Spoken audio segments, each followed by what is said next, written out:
Welcome everyone to today's presentation, Raising Daughters Who Love Their Periods. If this is your first time meeting me, I'm Chantal of Honored Womb, author of Peaceful Periods, and really excited to get into today's topic with you. Today we are talking about this topic of raising daughters, and I just keep having to remind us that it's not just for your biological daughters that you may or may not have. This is for our collective daughters. This is the idea of raising up the next generation of young women and girls, and how we can be allies, how we can be aunties, how we can be supporters, to really honor what they need and to be present with what's happening and what needs to happen. See if I can move this out of the way. Please move. Guess you're going to stay there for now. All right. So usually when we open our circles, we have 3 sacred agreements. And so some of you should know them already, but the first of which is to show up with full presence. So as much as you can be here, really be here with us. If you have the option of closing your tabs, any other tabs on your browser, or any other distractions, or silencing any notifications, this would be a really good time to do so. Just so that we can really function as if we're in a real physical space together, though we're in a virtual space together, but to still honor the integrity of the virtual circle that we have together. The second sacred agreement is to honor yourself. So whatever you need to feel supported in this time and in this space, I trust you as sovereign women to know that and to honor that. You need to drink something, like Sister Aisha, drink it. Hydrate yourself. You need to step out, use the restroom, that's fine. You need to excuse yourself, honor where you are, honor what you need, and honor when you have to go. Stay as long as you can and want to be here. And then lastly is to honor each other. So what's shared here stays here. And let us honor the integrity of what people do share and the privacy of what people share. And with that being said, we will continue. So we've shared our sacred agreements, and just what to expect. I wanted to start with the grounding practice, but just being with you all is really grounding, to be honest, and seeing your faces. It really does something for us to see who we are in community with, to see each other's faces, to hear each other's voices. And that in of itself is a practice that allows us to feel more connected to one another, to feel more safety in our nervous system, right? We read for safety in the facial expressions of others, especially as women who make estrogen. Estrogen's about bonding, and a lot of how we bond is through seeing facial expressions and seeing how we are reading the faces around us, right? What are we perceiving, and the information we take in, and hearing each other's voices and knowing that we're real people, not just handles and usernames. This is a big part of why I created the Honored Womb Circle, because I was like, who are these people? Who are people? And, how do we step into a real space where we can start to feel really connected to one another and put faces and voices to people's names and comments, and show up in more fullness of presence in the absence of being able to physically be together. So that's what the Honored Womb Circle was about, was creating that space.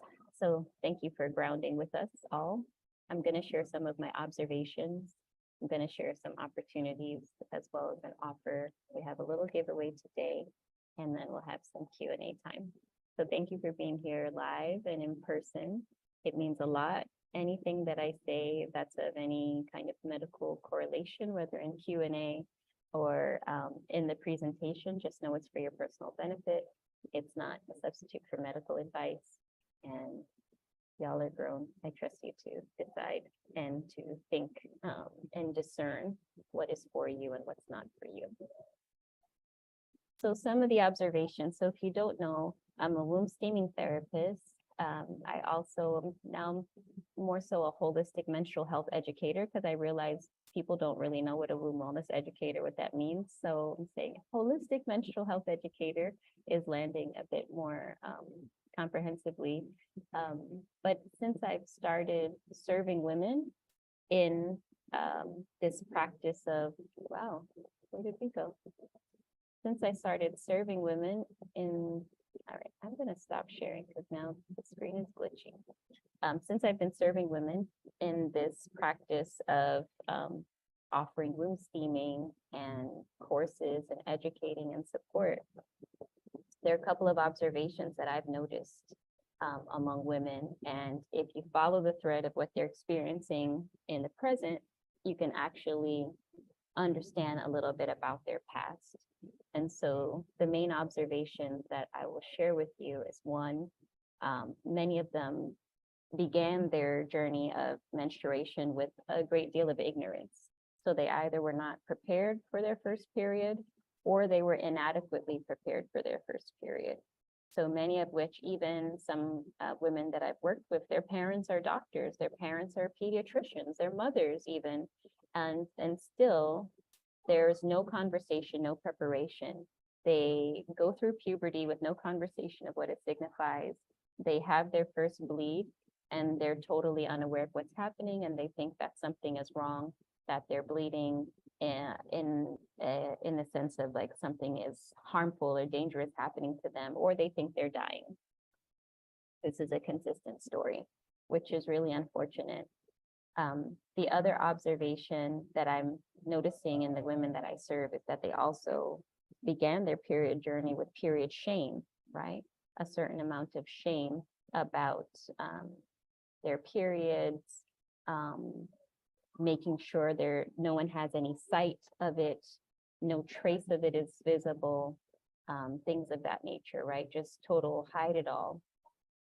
One more point about period ignorance that I forgot to mention. The other element of ignorance that I'm noticing is that people are not taught from the beginning what a healthy period is. It's like, yes, you have a period, so now you deal with it. Here are the pads, here's the pain medicine. You just deal with it now. And there's no conversation of what does a period signify? Why am I having a period? And what should I know or understand a healthy period to be? And then the other element of that ignorance is that we're normalizing period dysfunction and saying that it's normal. The normalization of period pain, the normalization of clotting and passing out and really disruptive symptoms is normalized as well. So that's another element of period ignorance that I see in adult women, and you can kind of track that back to their entry into womanhood. Back to the point of period shame, there's this strong expectation that you're supposed to hide all traces of your period. Nobody should see it. No one should know about it. Or you're expected to function as if you're not menstruating at all. It's like, it's not so bad. Suck it up. Just keep on going. Keep up with your chores. Keep up with work. Keep up with school. There's no opportunity. And you're really insulted for asking for anything to change or shift or yield as a result of your menstruation. And then third, it's I did say that point, shaming. The shaming for wanting to rest or to slow down. So, you're being lazy. Has anybody heard that? You're being lazy. It's just a period. It's not going to kill you. Everybody has it. Just get on with it, right? So those are some of the ways that I've seen this kind of compounded kind of story of period shame that affects adult women. And then the last is, I would call it period trauma, just outright trauma. I have heard women tell me that they are blamed and yelled at for not properly concealing their period, or for someone finding out that they're having their period and it's like it's your fault or you've done something wrong. Being called disgusting, filthy, or unclean with relationship to their period, to their menstrual blood, staining, or to not being able to do other activities as a result, right? One thing that I find traumatizing is when I've seen discourse online with people trying to explain why Muslim women are excused from fasting and praying while menstruating, and women were literally just like, oh, it's because we're filthy. And I was like, why would you ever say such an undignified thing about yourself and about like you're a creation of God? Why would you dare call yourself disgusting or filthy or unclean? And so that language, if you keep hearing that language applied to you and your natural biological state that you can't do anything about, then that has its own level of trauma. And then the last one that I find really traumatizing is for people to be told that their period is some sort of punishment. So whether this is coming from like a Judeo-Christian concept of like, this is the curse of Eve, this is the punishment because of her sin, or if it's coming from people who are attributing present day periods coming at a certain time as a punishment. So I worked with one woman who was in one of my courses. She made her pilgrimage to Mecca. While she was there, she had her period, and the women around her literally told her, "What did you do for God to punish you like that?" And I just thought it was so disheartening that they would even make a connection between something she has no control over and somehow it being a reflection of a divine punishment, or that she did anything to deserve or, like welcome having her period, which is nothing she has control over. It's biologically normal. And so those are some of the areas that I would call it just outright trauma, right? Just outright period trauma. And so if we want to combat this ignorance, this shame, and this trauma, then the idea is to move towards their opposite. I'm going to try the share screen again because I think it's working now. Let's see.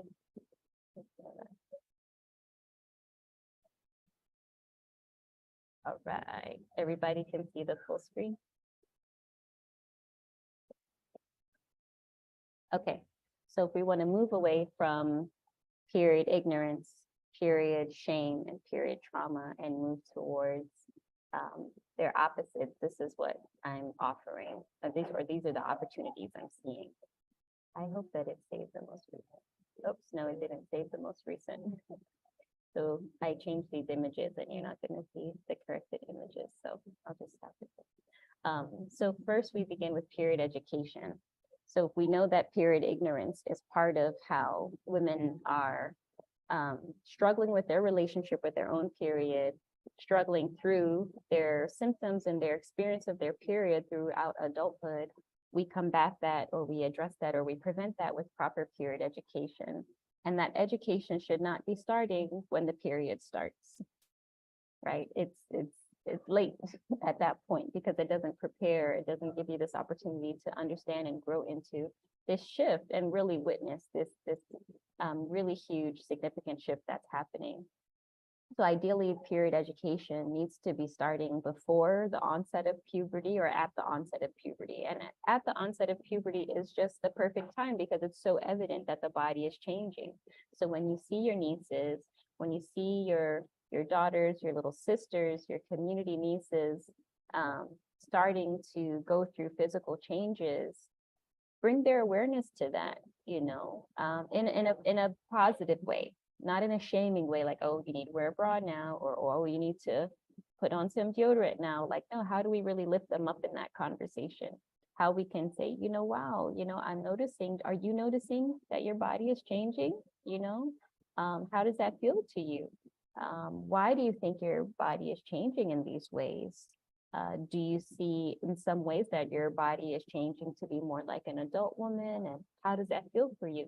That's an opportunity for a conversation because no one that I'm aware of goes from no sign of puberty to full on bleeding.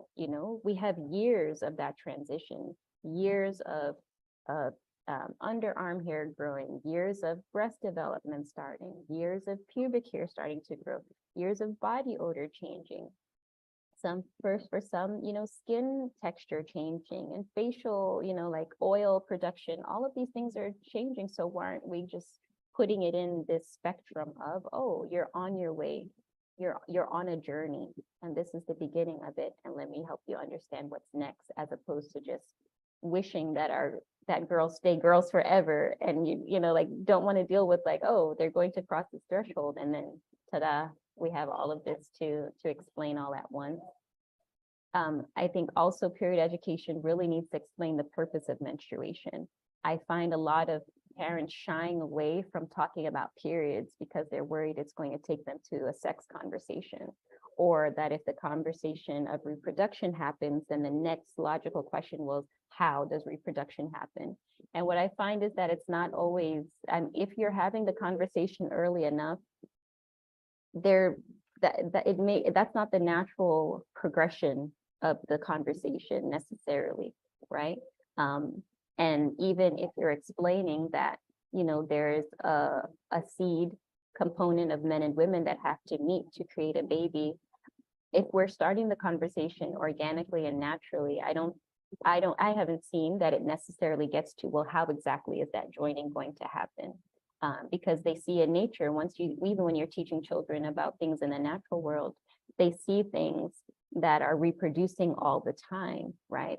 Flowers reproduce, plants, trees reproduce. Not every concept of reproduction requires intercourse in the way we're thinking or the way that it happens between human beings. And so we shouldn't assume that, oh, I'm going to have to explain intercourse if I'm starting the conversation about periods and we get on the topic of reproduction. In nature all around us, we see the meeting of male parts and female parts, the meeting of male parts of a flower and female parts of the flower. There's a meeting that happens. And so we shouldn't run from that conversation in fear of what we're worried it might lead to, as opposed to just stating it as a matter of fact, right? It's a matter of fact. The female body is designed to reproduce. The menstruation is an opportunity to practice reproducing and preparing for reproduction when that would happen or when that's desired at a certain point in your life. Just because you start a period doesn't mean that you need to become a parent right away. It means your body wants to practice because it's so super important. And one day you may want to be a parent, you may want to be a mom. So establishing the purpose and explaining the purpose of menstruation needs to be a part of period education, as well as establishing what a baseline for healthy periods are. Oftentimes, we are telling others about periods based on our horror stories. It's like when, even with birth, people tell you like the worst case scenarios and the worst possible stories. And it's like, how about instead we start the conversation with the healthiest outcome, right? The healthiest outcome, the best of possibilities, and just establishing what's normal before we get into the variations and what you need to do in that case. And then lastly, so if we had period ignorance, shame, and trauma, we're combating that or countering that with period education. And then I would say period celebration would be the next part. How do we actually celebrate and bring celebration? Like Sister said earlier, Sister Sarai said about celebrating Menarche and, the first period. Celebration is I believe that celebration is on the opposite spectrum of shame, right? The shame is the hiding and the making discreet and tucking away, and no one should know about it. Whereas celebrating is amplifying and sharing and opening, as opposed to closing in. And so we celebrate by marking the rite of passage, right? Of becoming a woman, having that first period, having a Menarche celebration.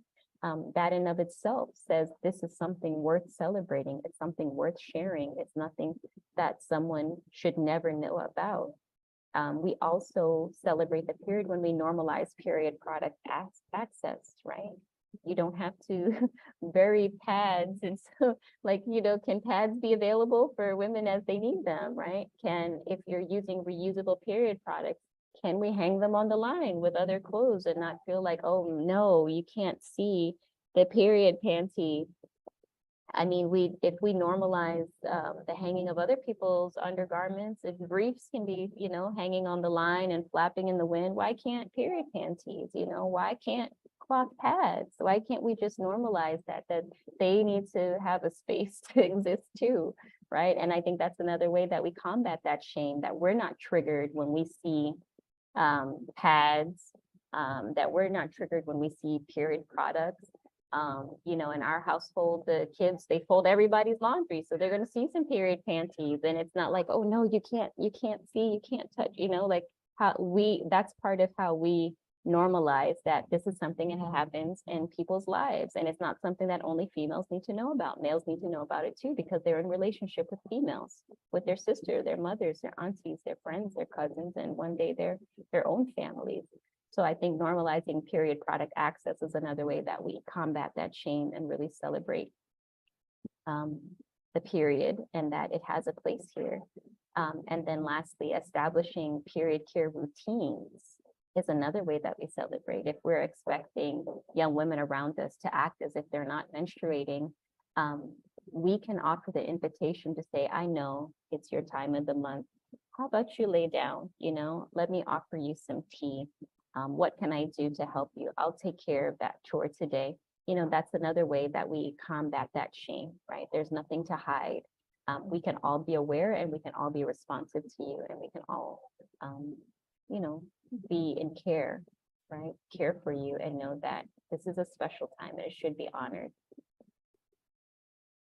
And then on the other side of trauma, at least what I see is the period healing. And I don't think that really comes about until we get clear, right? We as the aunties and the mothers and the educators and the community leaders, we have to get clear on our period issues. Because the thing is, you can say all the right words, but we communicate from our states, right? We communicate from, I mean, sometimes we hear that concept spiritually, like we communicate from our spiritual state, but even from our nervous system state is how we communicate. Our nervous systems are always communicating with each other. The facial grimaces, the hesitation, the tone of our voice, the volume of our voice, the way our eyes move when we talk about something, the way our body relaxes or tenses as we talk about something, that's all communication. That's not just the script. You can have the right script, but the delivery is going to come through your felt experience and your felt relationship with the content you are teaching. And so it's not enough to have the right words to say if that's not your reality. You can't help somebody else love their period when you know you really hate yours, you know, when you're really struggling, when you're having a really hard time. And it's important to be transparent if you're on that journey, to also be honest, like, look, I know that having healthy periods, peaceful periods is possible, and I haven't gotten there yet. But I believe that the sooner you have access to what I'm learning now, the closer you'll be to realizing that and achieving that. You won't have to find this out 10, 20, 30 years later or more, the way that I had to. And I think that honesty is really important, and that transparency is really important to really teach from where we actually are. And if you know that you're struggling to love your period, or you low-key are still struggling with your own resentment, then you may need to not be the person for that role right now, right? Or you may need to spend some time really preparing yourself to take on that role in your community, because it gets communicated. And I hear it all the time. I hear people trying to say really nice things about the period, but you hear it in the tone. You see it in the body language. There's still some stickiness there. Like, I want this to be the reality, but it's not quite there yet. And so again, even if you are the one doing that role, and that's where you are, being transparent and being open about, like, I'm on a journey and sometimes it's hard, but it doesn't have to be that way. And we can go on this journey together. And so really being very intentional about our personal relationship with our period, because we're modeling that all the time. And it's not just in your household, you know, how you agree to engagements, how you show up in engagements while you're menstruating, it's all communication. It's all communication. Do you give yourself permission to say, you know what, I'm not going to be able to run with you right now, but I'm going to sit here on this bench. And when you come back, you know, tell me what you saw or what you experienced. Like, our own honoring of our period is going to get communicated as well. And that's also a very, very powerful tool of education. Are you going to slow down? Are you going to take that nap when you need to? Are you going to make space for that rest? Are you going to make that effort for that warm tea or to get that dark chocolate or whatever it is that you need to be supported? And I think another big part of that healing is to also allow for that period care to be shared. So yes, you're working on your healing, but find ways to make that connection. If you happen to be menstruating with another young woman in your life, plan some time to do something together, right? Plan some time, like, you know what, let's order a meal together. Or you know what, let's go to a cafe and get some really good tea, or let's make this tea together, or let's steam together after our period, or there's space for us to bond around these matters as well. And it's not just a mother-daughter thing. It could be sister, right? You can have your sister over. You can know when your sister is menstruating and say, you know what, let me bring you a meal, or let me take your kids, or let me do something for you that's going to be supportive of what's happening right now. Let me put on some tea for you. When someone comes into your home and you didn't know, and they're like, oh, it's that time of the month. Sit down. Let me put some tea on for you. Like, how can we show that love and care to one another? And I think when we start to share this information, that's also a part of the healing as well. So those are the opportunities I see for us to really raise a new generation, raise a generation of girls that genuinely love their periods, right? That we're not passing on that ignorance, shame, and trauma, but we are in its place substituting really wholesome, helpful education, that we're really celebrating as a community, and that we're doing the healing for ourselves and in our sisterhood with others. So now it's time for the big announcement. Are we ready? We have to share the screen for this part. So today I did something that was really significant to me. I went on my website and I placed a pre-order for my book for my mom, because the pre-orders are now available.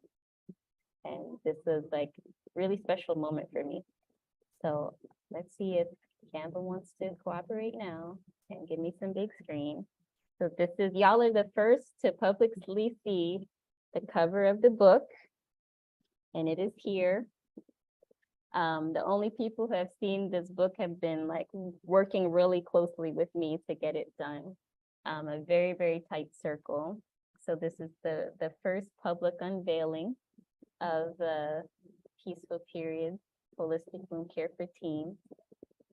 It's super exciting. So definitely just drop in the chat. How is this visual? What's it doing for you? How are you feeling? Y'all are clapping. I see eyes wiping. How is this? Mashallah, looks lovely, Mabruk, everything. Blessings. It makes me feel so warm. Yeah. We went through a couple. I'm so excited for you, proud of you. Awesome, mashallah. Yeah, I'm wishing I had this when I started my journey. Me too. Me too. Beautiful. Thank you. We went through a couple of iterations. It is beautiful. Thank you. We went through a couple of iterations to get here, but I feel really like it communicates the essence. This is beautiful. Mashallah. Congratulations. Thank you. Yeah, we went through a couple of iterations. It's been a journey. It has been a journey. Self-publishing is a journey. And especially when you don't want to compromise on your vision, when you're really clear about who you're writing for, and you don't want to wait, and you don't want to compromise, and you don't want someone else to tell you what it needs to be. It's definitely, it's been a journey, a beautiful journey, definitely a labor of love. Like I said, this is my 3-year pregnancy, my 4th born child. Like it's been that dear to me. It's been really that dear. SubhanAllah, may Allah bless for all of the people that are affected by this book. I mean, lots of du'as. It's definitely been fueled by du'a in so many ways, and just the prayers of so many people. So if you need a manual to help you on your way for yourself or the women in your life, my offer is that this book will be your support. It's not possible for me to personally meet with every single person.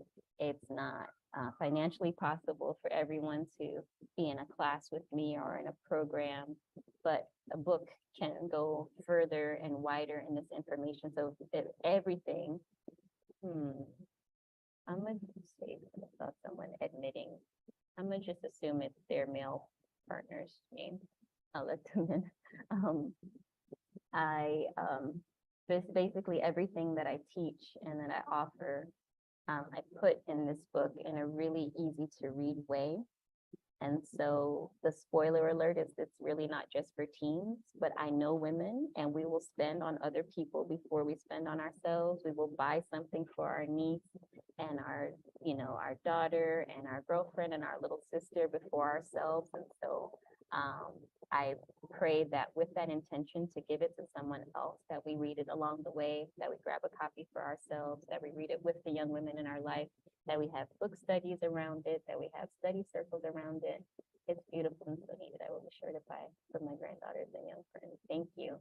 So I really wanted it to be easy to read. So it functions like a handbook. It's for women of all ages. It explains menstruation with overlapping sex education, which I think for some right now, the content for young people, you don't know what you're going to get when you open a book.